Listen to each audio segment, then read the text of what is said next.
Սիրելի բարեկամներ, հիմա մարտունում ենք, ես եմ և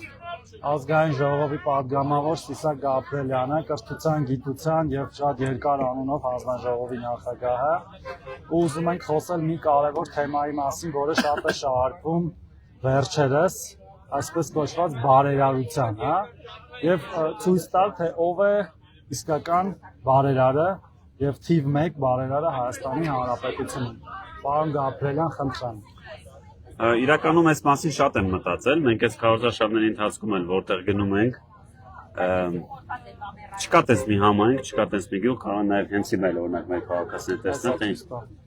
ինչ մասշտաբի աշխատանքներ կատարվում, ու այստեղ այս փողոցները տեսնում ենք, որ ամբողջությամբ կառուցվում են մայթերը, ու այս բերել է ինձ այն մտքին, որ այո, չի եղել Հայաստանի Հանրապետության պատմության մեջ ավելի մեծ բարերար, քան Հայաստանի Հանրապետությունում աշխատող, հարցում ստեղծող ու հարկերը վճարող քաղաքացին է, որտեղ այս ամեն ինչ իրականում հենց այդ քաղաքացիների շնորհիվ է, պարոն Թորոսյան։ այո, Գիտեք, ծանր ժամանակներ ունեցել է Հայաստանը, թե երրորդ հանրապետության շրջանում, թե դրանից առաջ, եւ ունեցել ենք իհարկե բարերարներ, իմ երախտիկի խոսքերն ու շնորհակալությունը մարդկանց բոլորին, հատկապես նրանց, ովքեր դա արել են առանց որևէ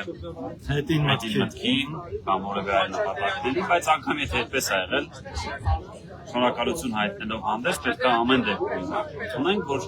որ պահին, որ այդ բարերարների ազդեցությունը երկրի մեջ, այսինքն այդ բարեգործությունը, երբ որ ազդեցությունը ավելի մեծ է եղել, դա ցավոք սրտի խոսել է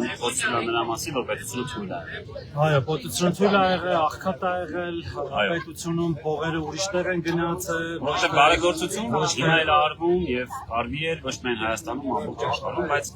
300 դպրոց որևէ բարերար Հայաստանի պատմության մեջ չի կառուցել։ Այո, 500 մանկապարտեզ որևէ բարերար չի կառուցել։ Ու չի էլ կառուցի։ Այս 7 տարվա ընթացքում 3-4 հազար կիլոմետր ճանապարհ կառուցել են, չի կառուցել եւ չի կարող կառուցել, որովհետեւ չի կարող կառուցել որևէ բարերար։ Եվ սա իսկապես ինձ բերում է կրկին են համոզման, որ Հայաստանի թիվ 1 բարերարը դա Հայաստանի Հանրապետությունում աշխատող հարկեր վճարող քաղաքացին է։ Ու ես առավել քան վստահ եմ, որ հունիսի 7-ին այդ թիվ 1 բարերարը ցույց է տալու, որ ինքը տեր է այս երկրին, տեր է իր բարեգործությանը, տեր է խաղաղությանը եւ այդ տրամաբանությամբ է կատարելու իր քվեարկությունը։ Միանշանակ այս հարցը պետք է մենք մեկըմիշտ մեր համար փակենք հարգելի գործընկերներ, վարչապետը հարգելի քաղաքն, վարչապետը որ միշտ ասում է, որ ոչ մի ընտանիք իր գրպանից ավելի շատ գումար չի ծախսում բարեկեցության վրա, քան պետական բյուջեն, հենց դրա մասին է խոսքը եւ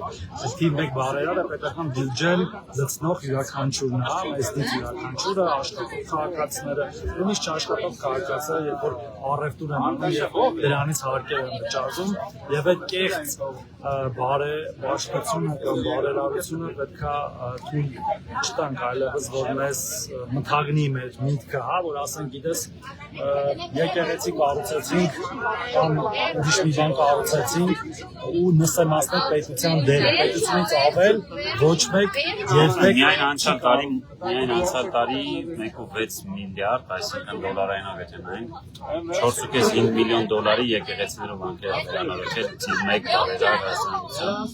Ուրեմն, եկին ավանեսա, դպրոցների մասին։ այս մարդը, որ տաղիքները բերեց, ուրեմն, չգիտեմ էլ որտեղ